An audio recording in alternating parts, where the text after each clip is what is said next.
నిర్మల్ జిల్లా ఖానాపూర్లో దారుణం జరిగింది. సుభాష్ నగర్ కాలనీలో మద్యం మత్తులో చిన్నారిపై నిద్రపోవడంతో ఊపిరాడక పాప మృతి చెందింది. నెల రోజుల పాప మృతి చెందడంతో విషాదం చోటు చేసుకుంది. తాగుడుకు బానిసైన తండ్రి శేఖర్ను పోలీసులు అరెస్టు చేశారు.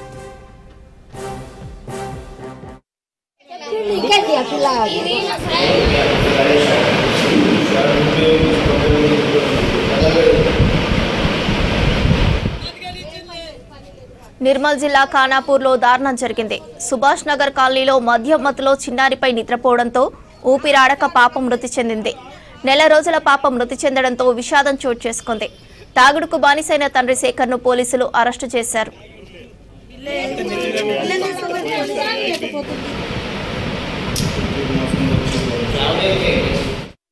కాలిచ్చిన పండుకున్నా తెల్లారి తమ్ముడు పనిపోయిండు పనిపోయిండు.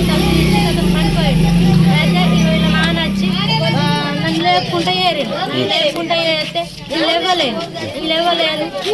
మళ్ళీ లేచి వచ్చి ఇక్కడ నిల్చున్నాడు. నిల్చుని వచ్చి మళ్ళీ అక్కడికి వచ్చి చిన్ని లేదా అని చిన్ని చచ్చిపోయిందా ఏమో కాలు చేతులు ఆడలేవు. కాలు చేతులు ఆడగా చిట్కలు లేచి చూసేవారు కంటే ముక్కులోకి వెళ్ళి రక్తం వెళ్తుంది. దెబ్బ తాకిందా మరి ఆమెకు? మరి వాళ్ళని కొట్టిండ్రా? కింద పడ్డదా? నెల రోజుల పిల్ల. ఎన్ని రోజుల పాప ఆమె? నెల రోజుల పిల్లనా? నెల రోజుల పిల్లనే చనిపోయింది వాళ్ళ. మరి మీ భర్త ఇప్పుడు తీసుకొని పోయారు. అంటే మీ ఇద్దరు కూర్చులాడినా మీ భర్తను?